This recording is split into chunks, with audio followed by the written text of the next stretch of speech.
Hello, beautiful people. We are almost at the middle of Connectathon, and it's midnight Central European time. And we've been delivering all kinds of incredibly interesting sessions since 4 o'clock in the afternoon Central European time. Now most of the Europe went to sleep, and Latin America is coming up, and some parts of Asia as well. And it's my great pleasure to start this new day on the 23rd of September with the session Ancient Future Wisdom of Americas. We have some great guests today with us, but I will let Laszlo, Dr. Alexander Laszlo, who is hosting this session, to introduce the guests. But Alexander, with your permission, I will share the thoughts that you shared with us prior to this event. And it says like this: the Americas are rich and diverse in wisdom of the ages. This session will feature generational diversity, racial and ethnic richness, gender balance, and an opportunity for full spectrum humaning. What does indigenous wisdom from across the Americas have to give us for the generation of the future?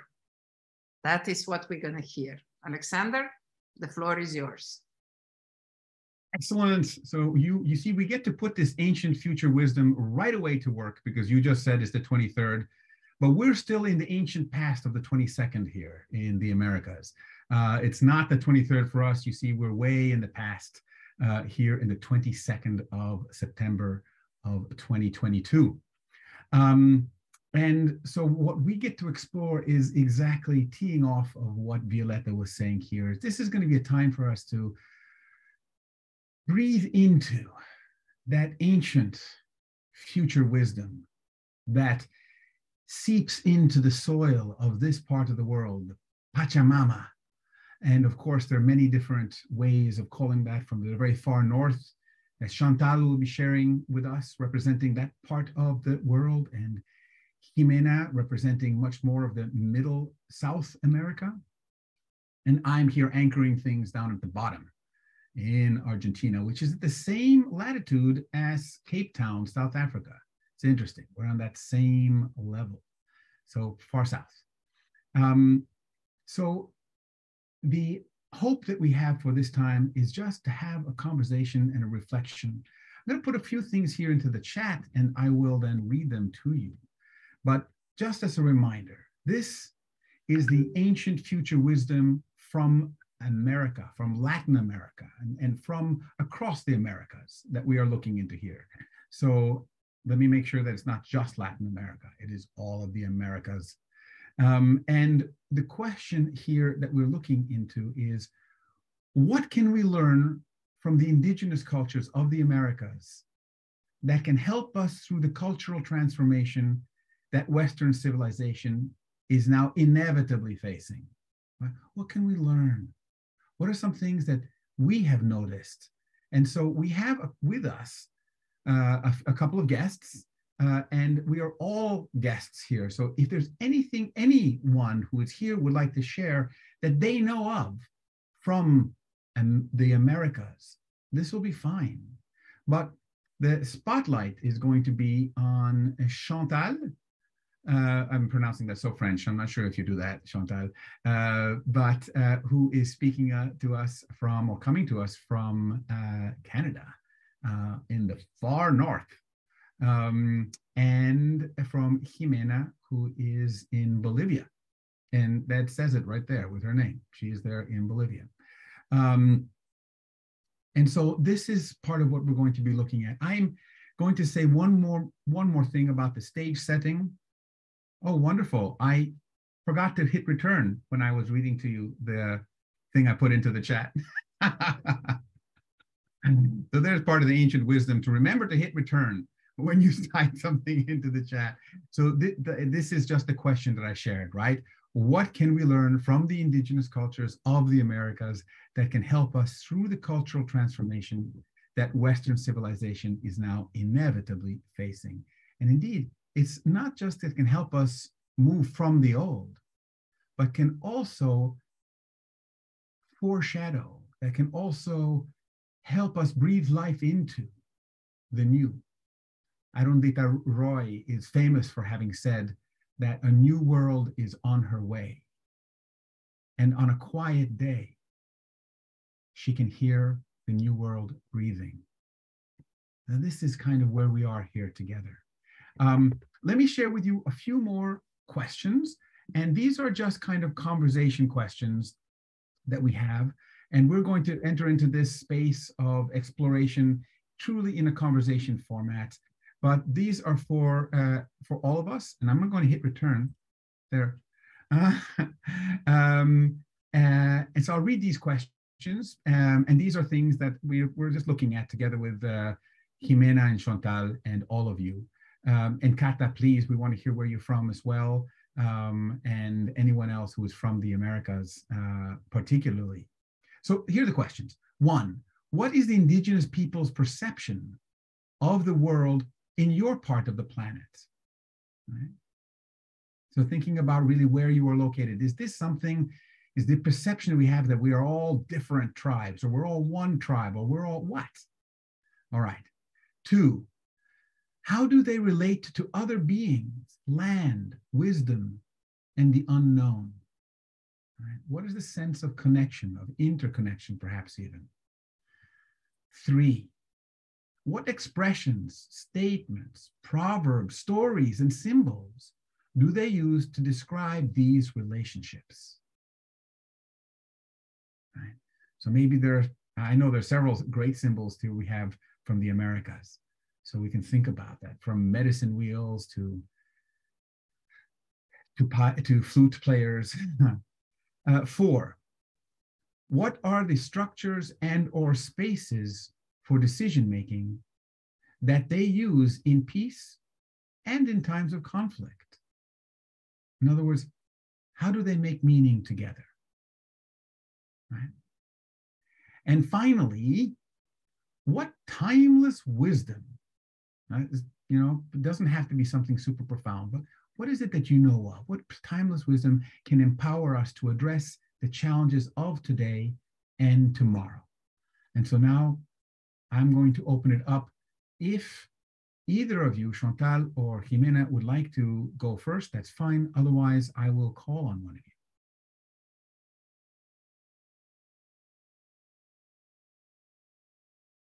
Chantal, how are you today? Yeah, I'm pretty good today. It's about 6:00 p.m. and I just had to scooch out for a second to turn I'm making some chicken soup, and I could hear it boiling a little too much, so I had to run out and turn down the heat. And so now it's simmering, and I'll be good here for now. I'd like to just start by saying that I am here in Halton Hills, which is near Toronto, Ontario, Canada. And I live in the Credit River watershed. So the Credit River is the main source of our drinking water and life giver for the area where I live. And I live here as a guest, so I am not Indigenous to this land. The people who lived here before me and currently are the Mississaugas of the Credit, the Haudenosaunee, some the Huron, the Wendat. There's a lot of different peoples who've lived on this land and have stewarded it in a really good way. And so I feel really grateful to be developing relationships with the land and the water and some of those peoples right now. And so anything that I'm sharing is through relationship with them. It's not from my own ancestors. I just wanted to start by making that clear. Yeah. Thank you, Chantal. Thank you. and coming in representation of, really, is as much as we can do. And this is what we're doing when we're trying to remember, bring membership back into this great hoops of life. So bringing back the membership of humans and of our ancestors and of their teachings and of their ways into our understanding of how to human well. Jimena? Hello there. Can you hear me well? Yeah. Okay. I always have this little issue with my microphone that at the beginning I've not heard, but here I am from Bolivia. Good day, good night to anyone. Well, I relate with Chantal that we are the land that it's embracing us for now. We are part of it, but it's not ours. We're just passing and enjoying it. And I was thinking a lot this conversation, and now that Chantal mentioned water in the river, I was thinking how, at least here in Bolivia, we have so present the four elements, right? Water, fire, earth, and air. And if we think that those as qualities, not only external, but internal, and we think of stages when we're conversating with others, or even with a conflict, or like, for example, let's just take water. And we feel so relaxed and so calm and we're flowing, right? But if we're tense, then we become ice. There's no way to merge. Or yeah, if it's firing and explosive and you're not with enough empathy, then we may become vapor. Is it vapor? Or evaporate. Yeah, that, right? So we merge, but we're not us. And it's so interesting if we think about those elements in our relationship with each one, with others, with nature, with the society. And it's something really present. Now that it's 22nd, yesterday was the 21st, it was the equinox for the springtime. I mean, it's such a very beautiful event. We're flourishing, at least here, it's springtime. I know Northern Hemisphere should be autumn, right? Such a contrast. Okay, I have so many thoughts. Okay, but let's go step by step. Because now again, with this polar thing about duality and balance and harmony, connecting again with Chantal, harmony. Oh, and what Darin wrote, that would be lovely to hear the medicine plants about balance, harmony, connection. Indeed, that's something so important that we have to come back to nature, to earth, to heal and to slow down as well. So I think I'll stop here for now and then we can continue. Thank you. Wow. So this is the balance. Hey, you know, and I want to stop, by the way, just jumping in all the time, because this is a conversation among all of us. So I would like to suggest the following. I'd like to suggest a little process here where if you have a comment to make, so we definitely going to be wanting to hear from B and what Lokahi is as a practice, this process of more than just harmony with the world. So we want to be hearing from her and we want to be also from him. There we are, sorry, B, Darin, got it. B, Lokahi, now I'm getting it. So Darin is a Darin. And we will want to do this in the following way, I would suggest. So people who have something to share, you can either raise your hand or put a comment in the chat or raise your hand electronically by, you know, where it says under reactions, you can hit the raise hand button, anything like that. And we'll put you in a queue and we'll get to you in the order in which you raise your hand, because we know everybody's going to want to say something here. So that's fine. But the people who don't have to be in the queue are Chantal and Jimena, and naturally I'm going to be facilitating this process. So we can jump in with our comments and our reflections at any time as we move this forward. And I'm particularly interested here in stories. What are the stories from your part of the world, from this part of the world, the Americas? I'm going to share one quick, and then maybe we can head over to to Darren. I see, I'm just reading your name there, Darren. So we head over to Darren. And, I want to share a story, head over to Darren, then we come back and see if there are any other stories from Jimena, from Chantal, or from anyone else. So I'm here, and I think Jimena might be with an improvised here as well, with my mate, and she's also prepared a mate. There we go, look at that, she got a mate. And these are very traditional to South America. And mate, if you can see, I'm gonna bring this right up here, it has these herbs in it, and you have this metal straw called a bombilla, and your mate is actually the gourd. It's not the things inside. This is just called hierba, or herbs. Not a big technical term, but the mate is the gourd, traditionally made out of a squash kind of gourd. And there's such a tradition in the Southern Americas of drinking mate. It is truly a social engagement. I have found that in drinking this tea, and there's a whole protocol around, the person who serves it, and then they pass it, and the person who receives it never says thank you until you're done. And that means, when you say thank you, it means I don't want it anymore. But otherwise, you just receive it, and it doesn't interrupt the conversation. Nobody talks about like, oh, thank you so much, this is really good. How did you do this? Or, no. Where did you get your yerba from? No. It's just sharing, and it gets passed around the circle when you're sitting. When is a good time to share mate? Well, when you have some good news, you want to share something, you say, let's have a mate. When you have some bad news, you sit with your friends and you say, let's have some mate. When you don't have any news, you say, hey, shall we just share some mate?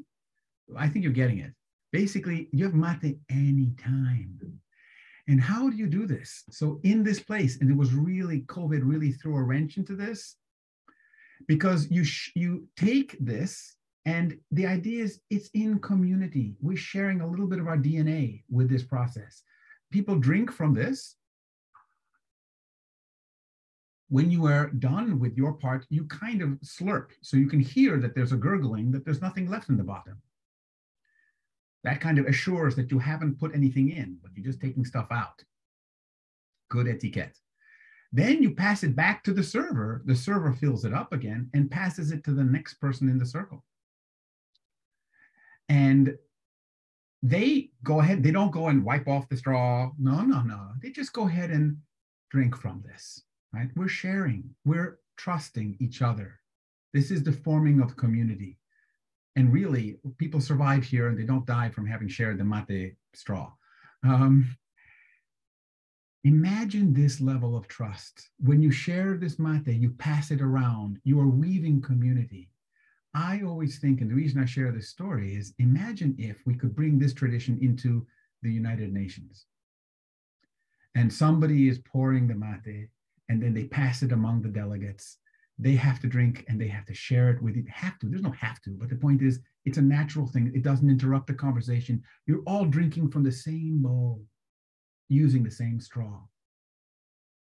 And the conversation flows. This, I think, would do a whole lot to build trust, to build community, just this tradition.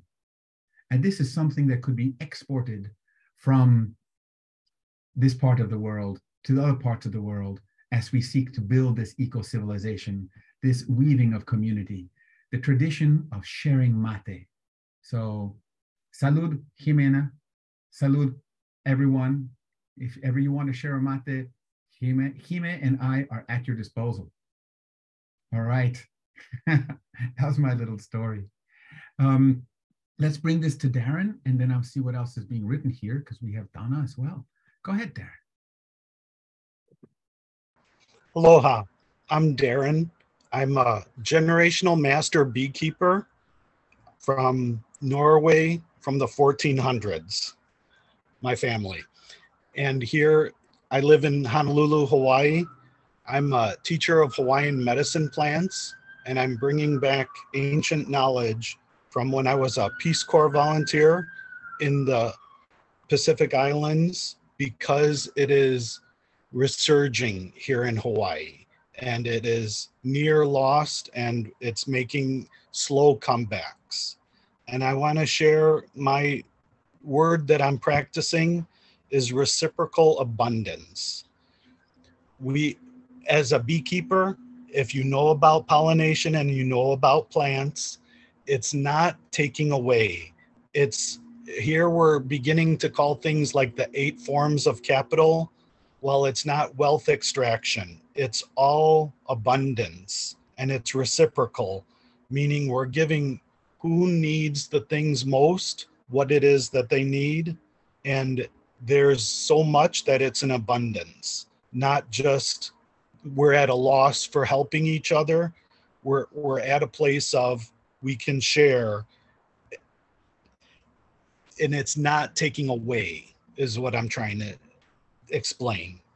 And that's both my heritage and both what I'm practicing here in Hawaii. And I'd love to share more, but I'd let you, Alexander, go to the next one, unless there's questions, and I'll answer in the chat. Any questions for Darren? Any observations?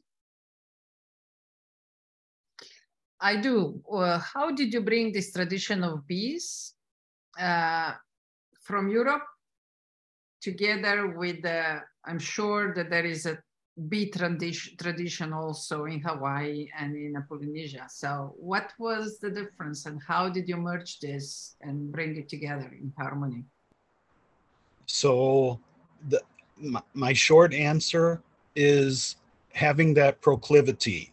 Being able to be in touch with nature is itself the gift that is being able to understand from a master practitioner where I was in the Peace Corps, and then being able to study with him for years. And then that learning is just a beginning of a practice.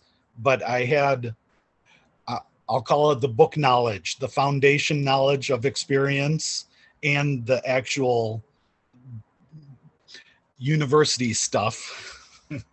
All that is needed at some point in order to bring back these resurgences. We really do need not to throw away everything that we've learned in modernity, but to be able to take what is beneficial, and so that children still have to learn. We still have to teach them in ways that they can understand. And so, but we also have real huge challenges, not just climate change, but we have, I'm deeply aware of the global food security issues. Diseases are being spread. University professors in South America are reaching out to me because cash crops are being destroyed. There's real issues that have to be addressed. And some of that really is knowing these small heritage crops and how they treated diseases in the past. So those, I'll give you a small answer. It is not the one major corporation that makes all of the corn in the world. That's not the solution. The solution is going to be us and these small, learning from a master, learning from also books, and also the actual practice of what a heritage crop is in order to have food security and food safety when diseases are being spread so rapidly. Because our world is global now, and food is moving and diseases are moving. So that's I love questions, and you got me on a kick. No, it's beautiful, Darren. My gosh. I'm going to actually come back to you in a moment, Darren, because I also would like to share something about the wisdom of the bees that is very powerful for me, that I think we can remember and bring forward and see what you think about it. But before I do that, so we'll do this a little bit non-linearly. We'll come back to you, okay, Darren? Thank you for that. It's very beautiful. And again, we're going to weave, how can we say this? We're going to cross-pollinate some of these ideas into the future a bit. But let me come back now to Chantal and to Jimena. Jime, what you've been hearing and what you know from your part of the world, from Bolivia, are there things that strike you as being good, healthy, natural, connected, that we could remember or learn from and to take into our ways of being in an eco-civilization? It came to me an experience I had, and it just came so strongly that I feel I have to share it. Okay, so this is about the sacred ceremonies. During the year, how much time do we dedicate to go through something deep for us?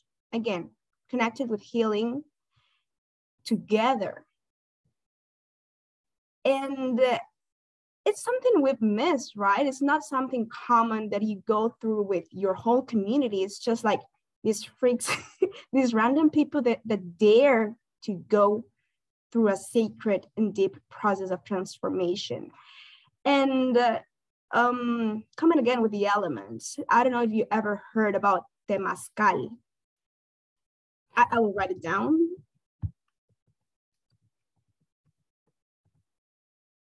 I'm not sure if it's Bolivian, but for sure it's from Latin America. And it is like, it is called the uterus of the mother. And it's like carpa.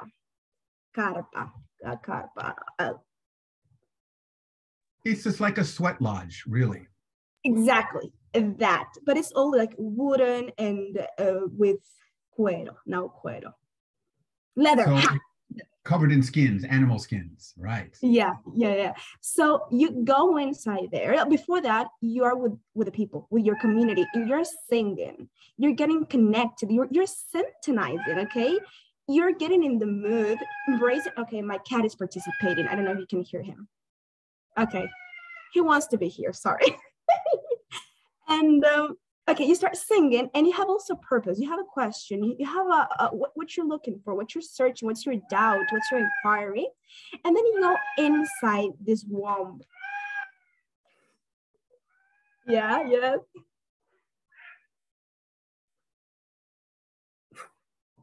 And once you're there, these very hot stones that are in the fire are getting inside. In the middle, of course, no one touches them. But then it's what you said, Alexander, a heat, it was like a sauna. Sweat lodge. Thank you so much. And the process goes like, you feel extreme. You don't know what's going to happen. You don't know if you're going to die. A bit radical, but you can get really agitated because you're just facing your own fears. It's darkness. And it's you against you, but with others. You're getting in this huge hug that we're all going together through this process. And it's magic because once you get inside, it's transformation. Something happens with you. You understand there's an essence, there's something real behind all these judgments, preoccupations.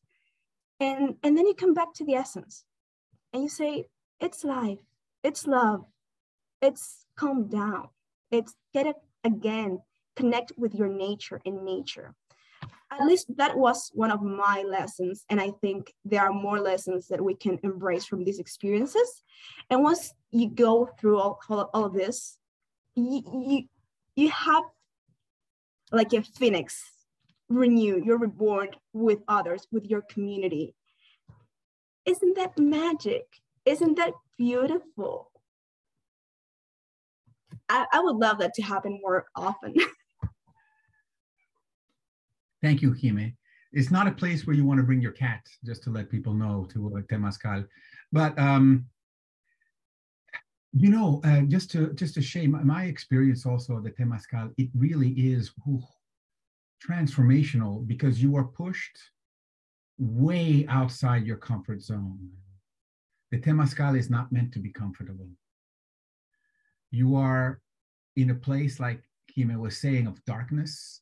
The preparation of the temazcal by the ritual keepers right? And these are sacred people who hold the temazcal. It takes at least 24 hours to heat those stones. They keep heating them. And then they're brought in on special devices, special trays, and they're left there in the center, and people put water on them, but just a little bit. And they don't go out because they're so hot. And there's no flame, but they're just very hot. And what happens in that heat inside the sweat lodge is that you start not being able to breathe.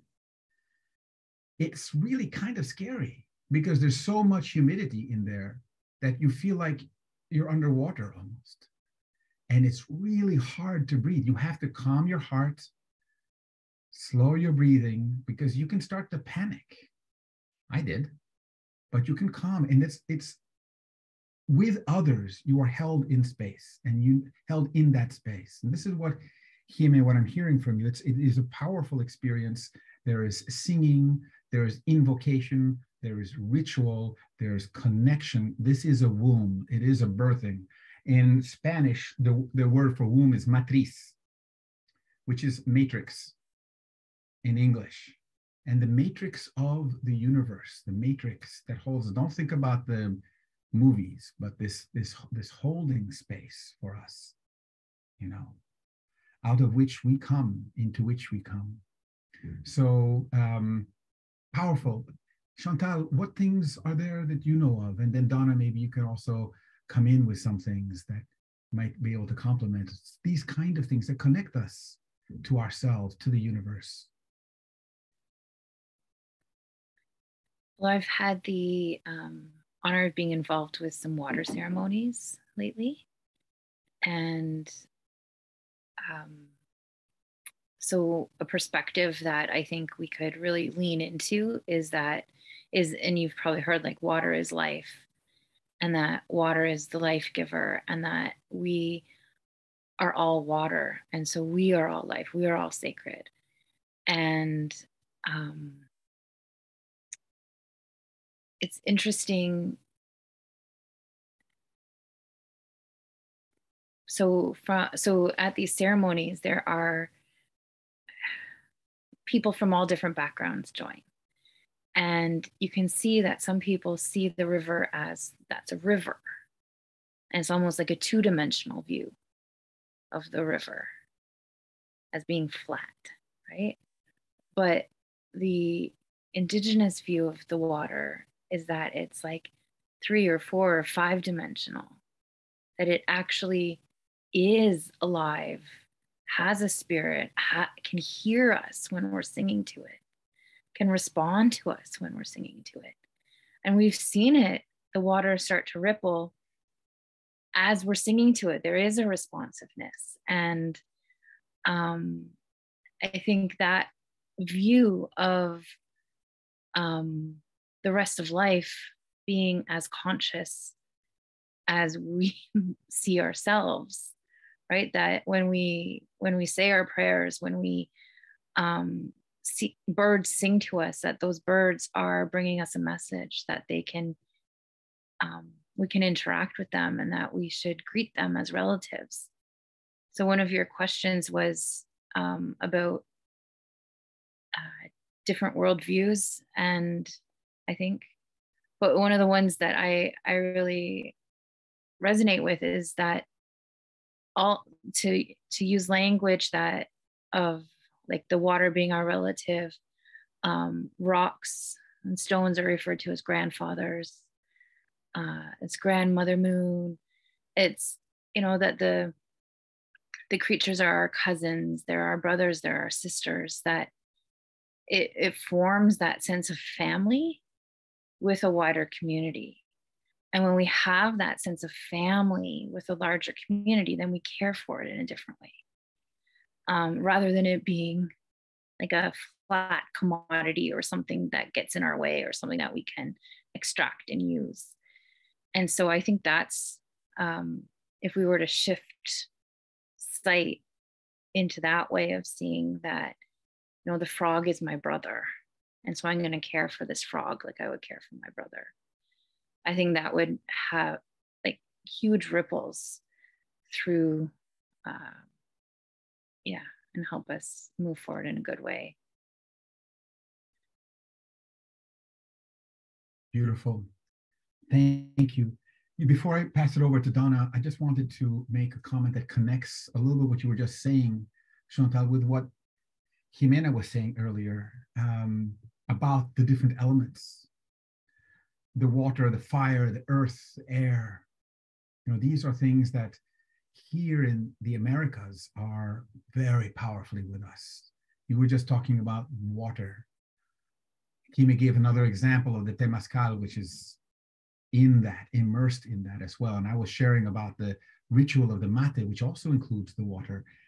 There is a beautiful story written by Starhawk from the Eastern Pacific rim of the Northern Americas, where Pacific Rim, right? So we're talking about the West Coast, where her book is called The Fifth Sacred Thing.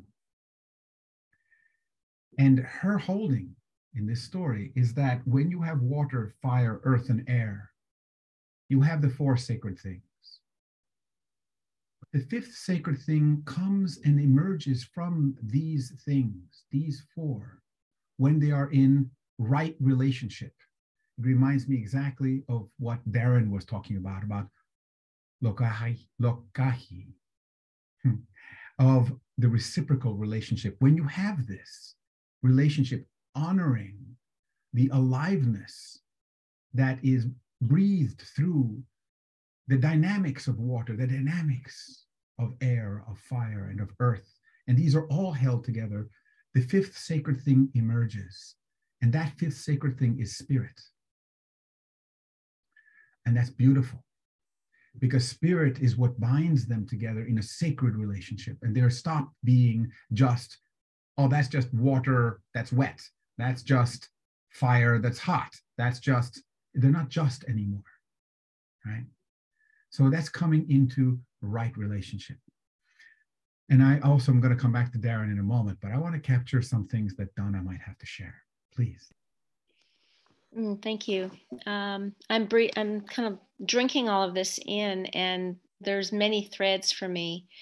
Some of it very personal, and some of it relating to what I'm still learning. And I put some things in the chat where I shared that I really grew up without those roots, without even my own indigenous roots, in the sense of really learning and going deep with those for a whole bunch of reasons.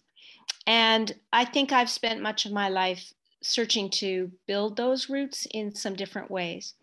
So what I'm connecting to, some of what I'm hearing here has to do with living in that in-between liminal space, which I feel like I've lived in most of my life. And I have felt so connected to nature all my life, whether it's through my dogs or just, I developed an interest in birds, and I got to identify something like 125 different birds and 150 different wildflowers. And it was things like that where what that helped me to do was get really grounded in my environment, and I've always been something of an introvert, and so I think I have felt a kinship with nature, and at times not felt so alone, because I feel like I'm with those trees out there, and I've gotten to know some of them, and they're friends. I mean, that's kind of, for whatever reason, that's been something that's really moved me. Now, I grew up in a city. I grew up in a big concrete city for, the first 15 years of my life, and always felt that pull. And we moved to the country in my teens. And I like to think I played a role in pushing my family to get out of the city. And I think I had some influence, but I'm sure there's other reasons that they wanted to do that as well. So I share this because the theme through all this Connect-a-thon is about connection. It's about community. It's about our oneness, and this longing for community, and to build and create community where there is none, or it feels like there's none.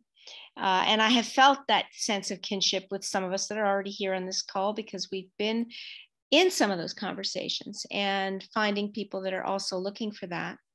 And also about building bridges to people who are really rooted in their indigenous communities.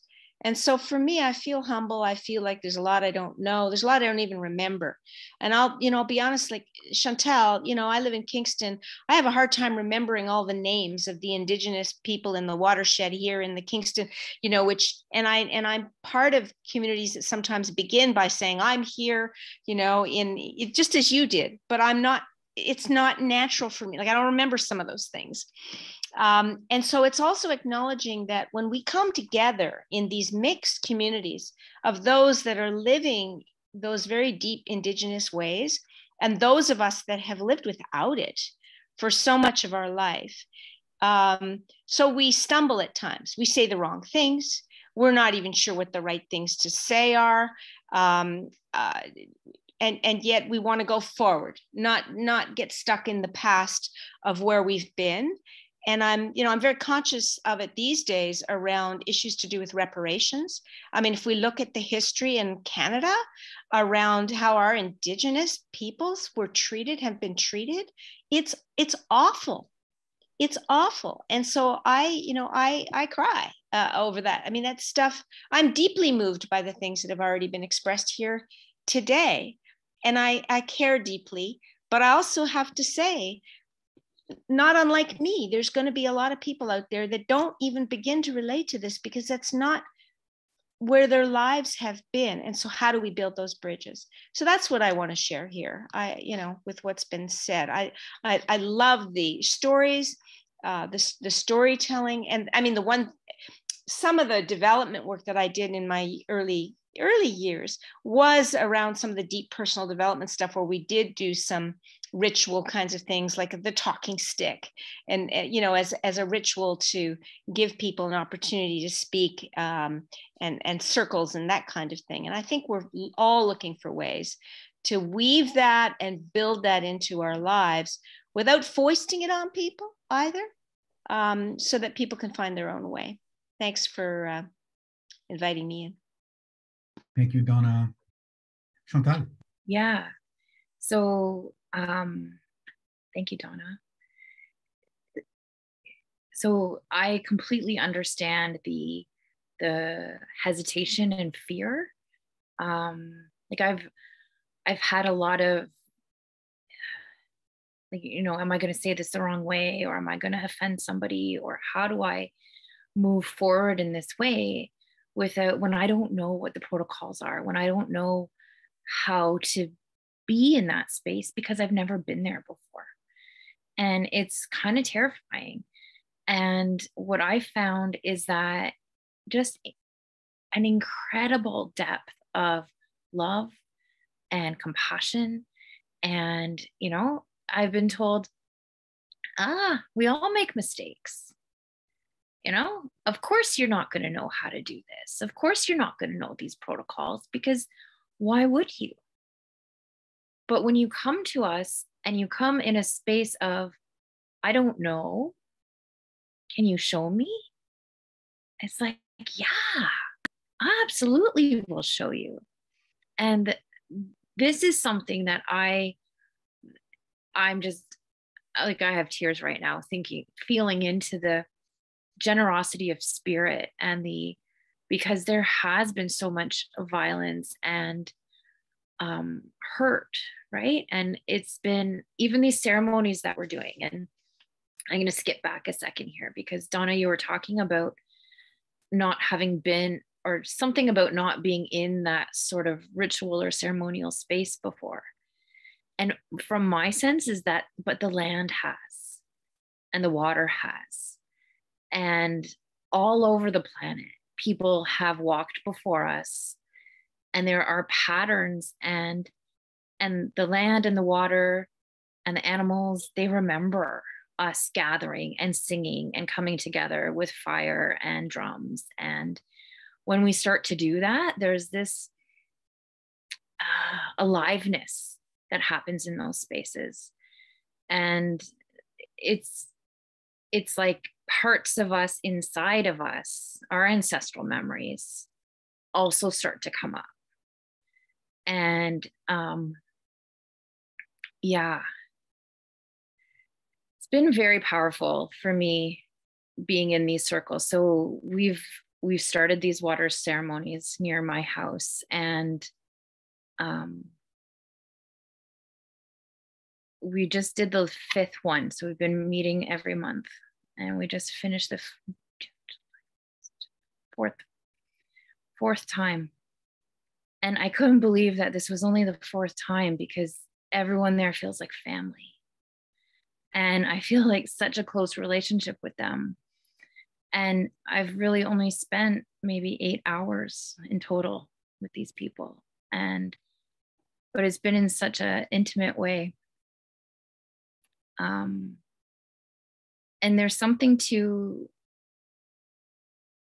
like ecosystem restoration, and you were talking about reciprocal relationships. And I feel like the land is calling us to return and to join into the ecosystem the way that we are designed to be. And so the people who are, and if you think of an ecosystem that's already intact, it's easier for that to grow, because that energy and that connectivity is already there. So it's easier to expand that than to maybe start somewhere where you have to start fresh and start to build those relationships. So I'm finding the communities where there is that relationship and those threads of connection with the earth and the water. It's like my roots go deep so fast by being in those spaces. And then that spreads, right? So now my roots are deeper. And so when I am around other people, then I just help their roots go deeper. And it just has this exponential ripple effect. And yeah. So I encourage everyone to step out of your comfort zone. So if you don't know what the practices are, you don't know the terminology, but you have that feeling in your heart that it's a space where you feel called to, then ask, is it okay? Can you help me to learn how to be here in a good way? And I'm confident that you'll be met with love and welcoming energy. Beautiful, Chantal. So we're coming to the close of this session, and I just wanted to do a little bit of weaving of some of the things we've been hearing. Violetta in the chat has been sharing with us some meta weaving that goes between what different parts of the different ancient future wisdoms we've come from different parts of the world have in common.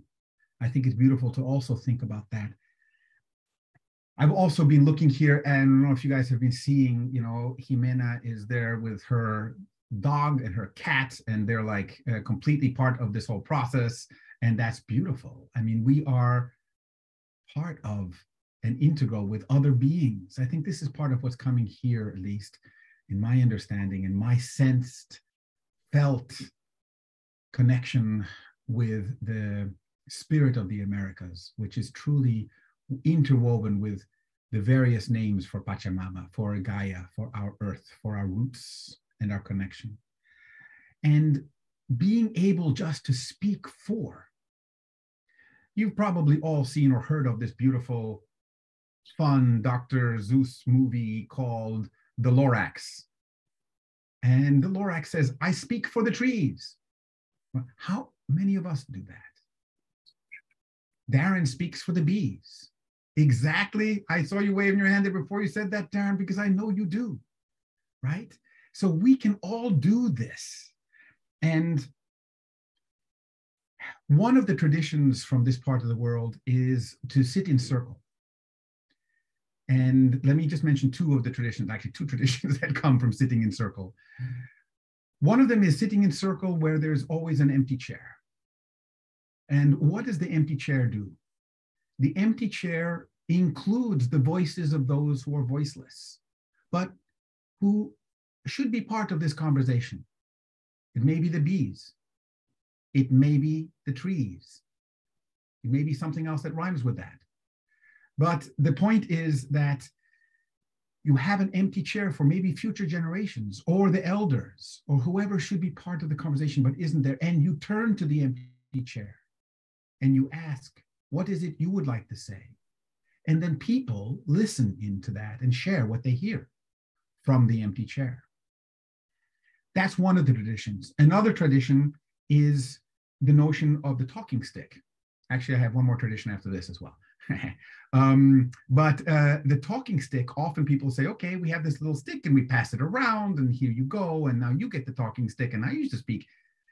Traditionally, the talking stick is in the middle of the circle. And it's not a little stick, it's a big branch. It's like big branch, heavy. When you want to speak, you have to get up, go to the middle of the circle, pick up the talking stick, walk back to where you are, and hold it in one hand off the ground. It's not super heavy, but it's not light either. You hold it as you speak. And while you're speaking, you can say whatever you like. But if it comes and touches the ground, if the talking stick touches the ground, your time is over. You must put the talking stick back in the center. So it has a built-in timer because you can't go and talk forever, as some people like to do. And I'm aware that I'm doing that. But you have to put the stick back in the center, right? So that's a very cool tradition because spirit will tell you how long you've been talking and you have to put it down. And the other tradition is that of the seventh generation. There are many holdings of this, but I want to share with you one that I learned from the 𝐂𝐤𝐞𝐫𝐢𝐜𝐚 on, again, the Pacific, northeastern Pacific rim.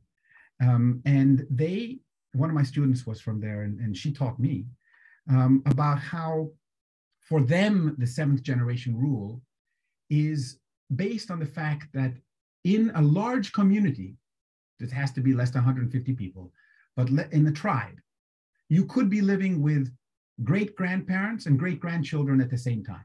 In that one community, you could span that 7 generations in one community.